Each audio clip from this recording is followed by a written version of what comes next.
일본 히로시마에서 열린 주요 7개국 G7 정상회의에 옵저버 참관국 자격으로 참석해 2박 3일 일정을 소화한 윤석열 대통령과 김건희 여사가 어제 오후 귀국했습니다. 여의도 초대석 박지원 전 국가정보원장과 함께 정치권 현안 얘기해보겠습니다. 원장님 어서 오십시오. 네, 안녕하세요.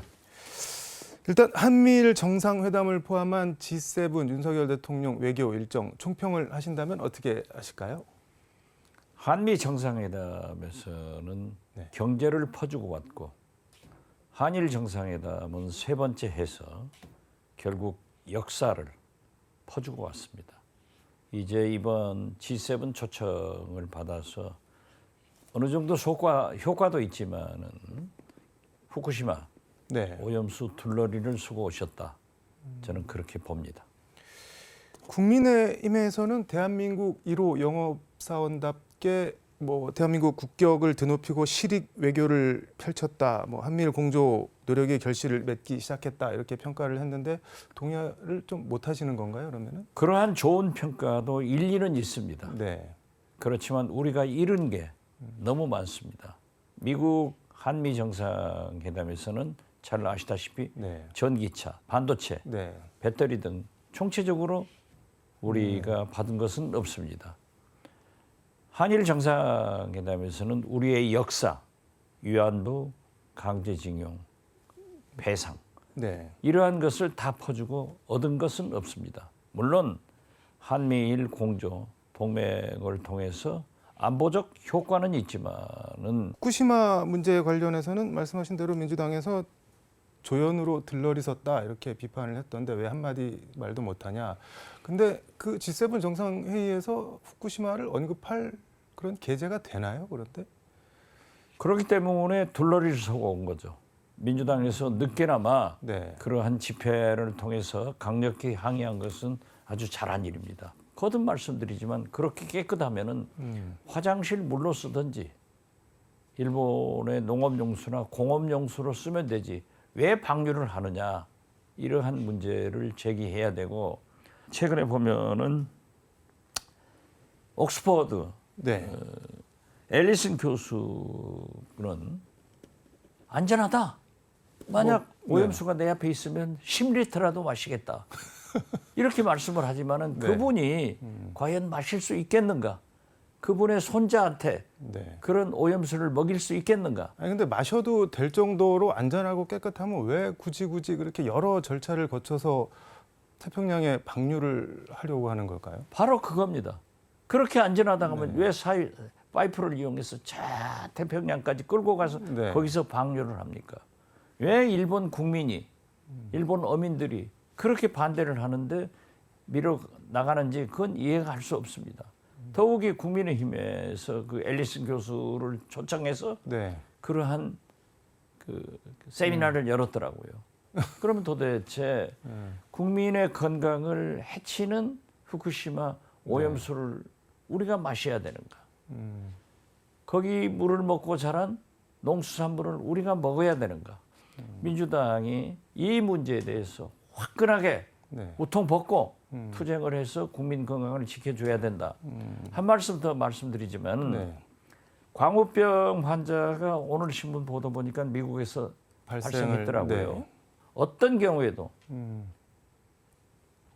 윤석열 대통령께서 이것만은 막아주도록 요구를 해야 된다. 이렇게 말씀드립니다. 근데 국민의힘에서는 오염수도 아니고 처리수라고 부르면서 이거 안전하다. 그리고 이게 문제가 된 사례는 전 세계적으로 단 한 건도 보고가 된 적이 없다. 그런데 민주당에서 이거를 너무 정치적으로 이용을 해서 국민 불안을 오히려 부추겨서 결과적으로 어민들에게 큰 피해를 주는 게 민주당이다. 이런 식으로 반박을 하던데 그럼 그거는 그렇다면 자기들이 소고기도 30개월 이상 된 소고기만 사다가 좀 먹어보라고 그랬어요.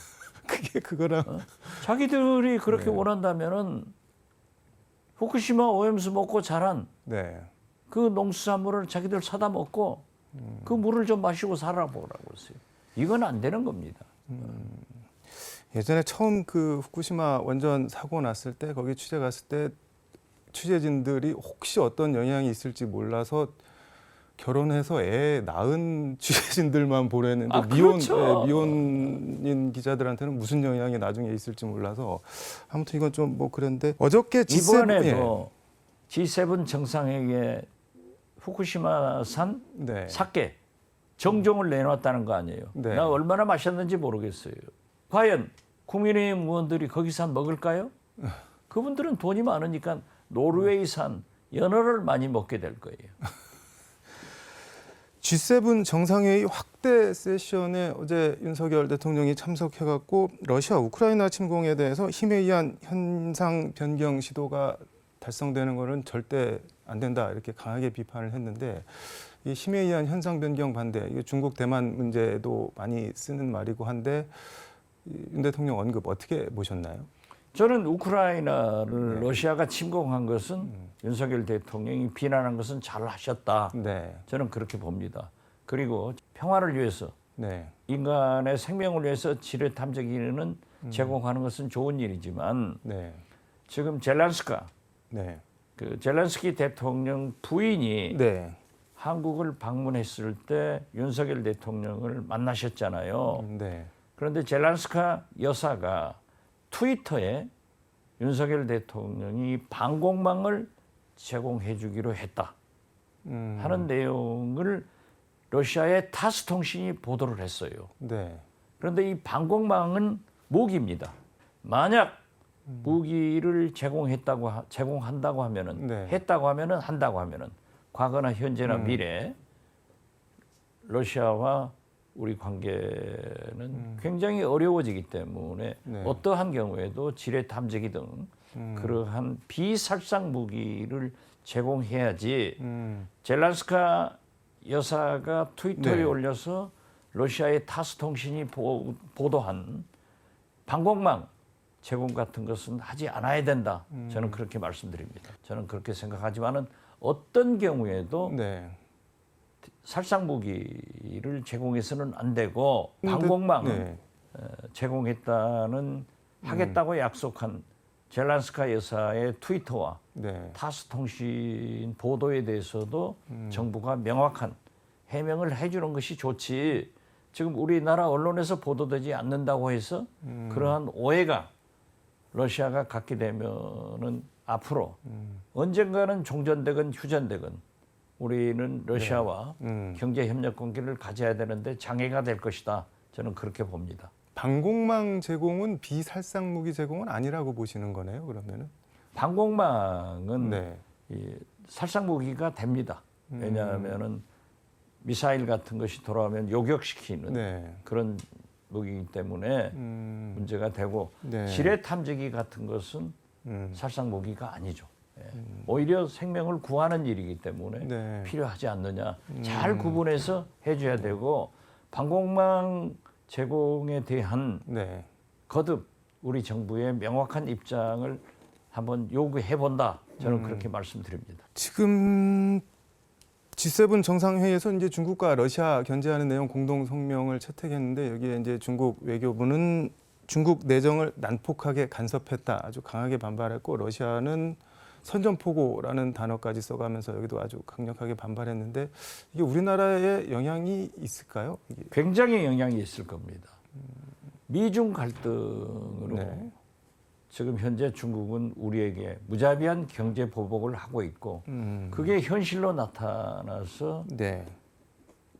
무역 적자가 얼마나 증가되고 있습니까? 그렇기 때문에 이 미일 일변도 외교를 하는 것은 윤석열 정부의 문제가 네. 있는 거예요. 우리는 너무 중국을 버리고 있습니다. 러시아를 버리고 있습니다. 이러면은 우리 경제는 서민 경제는 죽습니다. 그렇기 때문에 대통령께서 미일 편중 외교를 한다고 하면은 민주당이라도 나서서 중국과 러시아와 대화를 해서 네. 우리 경제를 살리는 방향으로 노력하는 것이 필요하다. 저는 그렇게 생각합니다. 민주당이 지금 그런 거에 나설 형편이 지금 될까요? 그런데 지금 그러니까 민주당이 네. 지금 현재 돈봉투, 코인 이런 문제로 자꾸 검찰에 소환당하면은 우리 민주당의 지지도는 떨어질 거다. 이때 또 민주당 내부에서는 네. 이재명 퇴진론이 본격적으로 나올 거고. 퇴진론이요? 예? 퇴진론이 나온다고? 그렇죠. 지금도 나오잖아요. 소용돌이 치면은 안 된다. 그렇기 때문에 저는 이재명 대표 중심으로 네. 내일 지구가 멸망하는 한이 있더라도 오늘 뭉쳐서 사과나무 한 그루를 심어야 된다. 즉 네. 분열하면 안 된다. 김대중 대통령이 말씀하신 대로 싸우면서 일하면서 싸우는 모습이 민주당한테 보여야지 저렇게 개딸 수박 논쟁으로 내부 싸움을 하고 있으면은 더 국민들로부터 버림을 받는다. 그리고 이재명 퇴진론이 많을 것이다. 이재명 퇴진하면 누가 해요? 이런 것을 잘 생각하자 말씀드립니다. 지금 민주당은 당 쇄신 일환으로 혁신기구 구성에 착수했다고 하는데 이게 어떻게 보면은 지금 이재명 대표 체제로는 이 난관이나 난국 같은 걸 뚫고 나가는 게 좀 어려운 게 아니냐, 뭐 이런 인식이 좀 반영이 된 건가요? 어떤 건가요? 그 당의 네. 혁신과 개혁은 날이 새건 밤이 지건 해야 됩니다. 민주당이 혁신 TF를 만들어서 하는 것은 저는 옳다고 생각해요. 그렇지만 무엇을 혁신할 것인가? 네. 국민들이 생각하는 그러한 것을 잘 추출해야 되고 네. 그것에 앞서서 민주당이 할 일을 해라 이거죠. 친명 쪽에서는 그동안 이 대표가 쇄신보다는 통합 쪽에 방점을 찍어 왔는데 지금 이렇게 된 마당에 이 대표가 이제 전면에 나서서 트레이드마크 같은 뭐 쇄신 사이다 정치를 해야 되는 거 아니냐, 혁신기구도 대표가 맡아야 되는 거 아니냐, 이런 주장도 일부 있는 것 같아요. 당연하죠. 쇄신과 통합은 네. 수레바퀴의 양바퀴입니다. 쇄신 없는 네. 정당이, 통합 없는 민주당이 존재할 수 있겠어요? 그러니까 쇄신과 개혁 혁신은 하면서 또 통합으로 가야 된다. 이건 두 개가 같이 굴러가야 되는 거예요. 그렇기 때문에 이재명 대표가 그러한 일을 책임지고 리더십을 발휘해야 된다. 저는 그렇게 말씀드리는 거예요. 쇄신기구 위원장은 외부 인사를 뽑는 게 더 아직 뭐 구성되지 않았으니까 네. 제가 이렇게 저렇게 얘기할 수는 없지만은 네. 그 쇄신도 당의 통합과 총선 승리, 정권 교체를 위한 그런 쇄신이 돼야 되기 때문에 당 내부에서 맡건 외부에서 맡건 그것은 네. 지도부에서 또 당 의원들이 잘 수기를 해서 결정할 문제이지 저는 외부도 좋다 이런 생각 같습니다. 그러니까 쇄신과 통합이 서로 배척되는 게 아니라는 말씀이죠. 그렇죠. 같이 가야죠. 통합만 하고 앉아있으면 쇄신 없는 통합이 됩니까? 통합 없는 쇄신이 됩니까? 같이 가야 되는 거예요.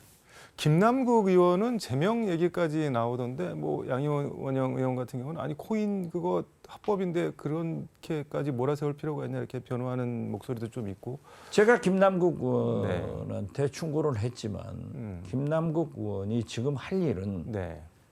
국민 앞에 자성하고 또 국회 윤리특위에 제소됐기 때문에 협력하고 네. 검찰 조사에 협력해서 그 결과를 바라보는 것이 좋지 지금 그 이상의 요구를 하는 것은 저는 지나치다. 그 대신 김남국 의원이 최근에 와서 네. 언론에 나타나지 않고 해명도 하지 않고 반성하고 있잖아요. 저는 잘하고 있다 그렇게 봅니다. 국민의힘에서는 민주당한테 빨리 본회의에 직회부해서 제명을 하자라고 이제 압박을 하고 있는데 민주당은 뭐 받기도 그렇고 안 받기도 그렇고 상당히 애매한 것 같은데 이거 어떻게 대처를 해야 될까요? 그건 안 되죠. 뭐가 안 된다는 왜냐하면은 아무리 흉악범이라도 사법 절차, 즉 네. 재판 절차를 정해서 무기징역을 하거든 사형 선고를 네. 하는 거지 그냥 잡아다가 아무 절차 없이 이것은 아니죠. 그렇기 때문에 윤리위원회에서 빨리 네. 조사를 해서 윤리위원회 결정을 보고 본회의가 추인하면 되는 거지 절차를 생략한다고 하면은 이게 북한입니까? 김정은이 자기 고모부 처형하듯 그런 나라는 돼서는 안 되죠. 범죄라기보다는 일종의 국민 정서를 세게 건드린 그런 측면이 있는 거잖아요. 근데 그렇죠. 그렇기 때문에 국민 정서상 네. 민주당 국회의원이 60억의 코인을 가지고 뭐 상임위회 때 했다 어쨌다 이런 것은 나쁘다. 그렇기 때문에 책임을 느끼고 자진 탈당을 하고 네. 자성하고 있잖아요. 반성하고 있잖아요. 그렇다고 하면은 윤리위원회와 검찰의 수사 결과를 지켜보는 것이 좋다. 그리고 무엇보다도 중요한 네. 국민의 불신이 있기 때문에 대통령실을 비롯해서 네. 모든 공직자 그리고 국회의원들의 가상화폐 투자 여부를 보유 여부를 전수조사해라. 아니 아무런 재판 절차도 거치지 않고 어떻게 지나가는 사람 잡으다가 근데 이게 징역 절차 보냅니까? 따지고 그러면은 민주당 입장에서는 계속 끌려갈 수밖에 없고 국민의힘에서는 계속 꽃놀이패지고 압박하고 그렇게 가는 거 아닌가요? 아니죠. 아니, 아닌가요? 국민의힘에 없다고 네. 누가 보장해요? 있는 것을 덮으면 안 돼요. 지금 세상이 21세기예요. 국민들이 다 아는 것을 정치인들이 숨긴다고 네. 돼요? 이건 너나 할 것 없이 밝힐 것은 밝혀서 네. 법적인 혹은 정치적인 국민의 요구대로 책임을 져야 되는 것이 민주당이 할 일이지. 네. 자기들은 덮어놓고 국민의힘처럼 음. 뭐 제명해버리자? 그럼 뭐길 가는 사람 잡아다가 그냥 뭐 검찰이 경찰이 막 징역 보냅니까? 소정의 절차를 거쳐야 그것이 민주주의예요. 초법적인 일은 안 됩니다. 일단 윤리특위 결과를 보고 윤리특위에서 제명 결정을 하면은 본회의를 열어서 표결로 결정할 문제지 바로 직회부에서 할 일은 아니다. 그런 그렇죠. 아 이게 무슨 북한 장성택은 그렇게 했잖아요. 그러니까 우리가 비난하는 것도 아니에요. 알겠습니다. 조국 전 장관 얘기 잠깐 해보겠습니다. 이번 주부터 이제 항소심 재판이 시작되는데 자녀 입시 비리, 뭐 감찰 무마 등등 1심에서 징역 2년 나왔는데 총선 출마 얘기가 계속 언급이 되는데 원장님은 어떻게 보시나요? 그걸 지금처럼 질문해가지고 내가 얘기했다가 굉장히 커졌더라고요. 저는 대한민국 국민이면은 네. 출마 자격이 있으면 누구나 출마할 수 있는 거예요. 그렇기 때문에 지금 현재 네. 조국 장관의 사법적 절차가 진행되고 있기 때문에 최종 판결을 봐야 되고 또 그러한 출마 여부는 본인이 결정할 문제고 네. 본인이 출마하고 싶다 하더라도 정당에서 결정할 문제이지 제가 얘기할 문제는 아니다. 저는 그렇게 봅니다. 일단 내년 총선 전에 대법원 확정 판결이 나올 것 같지는 않은데 민주당에서는 이제 최근에 하급심 법원 재판이 진행이 되는 상태에서도 총선 출마를 할 수 있도록 당원을 개정을 했고 조 전 장관은 총선 나오냐 이렇게 기자들이 물어보면은 뭐 말씀드리기 좀 곤란하다. 안 나간다는 얘기는 또 안 하고 있는데 나오면은 그것은 네. 윤석열 대통령은 김관진 전 국방장관이 네. 대법원에 1심, 2심에서 유죄 판결을 받고 대법원에 계류 중인데도 이번에 네. 국방쇄신위원회인가 거기에 핵심 네네. 보직을 사실상 줬잖아요. 부위원장. 김태호 네. 1차장은 네. 확정 판결. 확정 판결을 받고 있는데도 채용을 했잖아요. 네. 그랬다가 복권을 했단 말이에요. 헌법 정신이 뭡니까? 법원의 최종 판결이 나올 때까지는 무죄예요.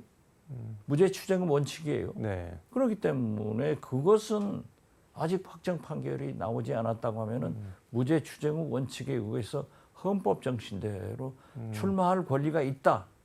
이렇게 해석하는 것이 옳지 않느냐 저는 그렇게 봅니다.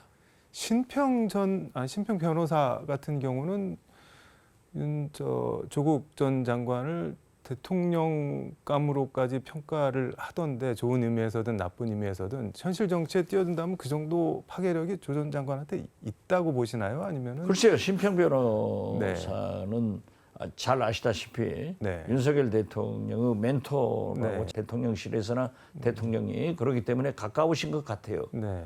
그렇지만은 그분이 말씀하시는 것은 조국 전 장관을 높이 평가하는 점도 있을 거지만은 네. 또 정치적으로 여러 가지 계산을 하고 그런 말씀도 하기 때문에 제가 그러한 것에 대해서 논평할 가치를 느끼지 못하고 있습니다. 할 필요도 없고. 알겠습니다. 오늘 말씀은 여기까지 듣도록 하겠습니다. 고맙습니다. 네, 감사합니다. 네, 지금까지 서울광역방송센터에서 박지원 전 국정원장과 함께 전해드렸습니다.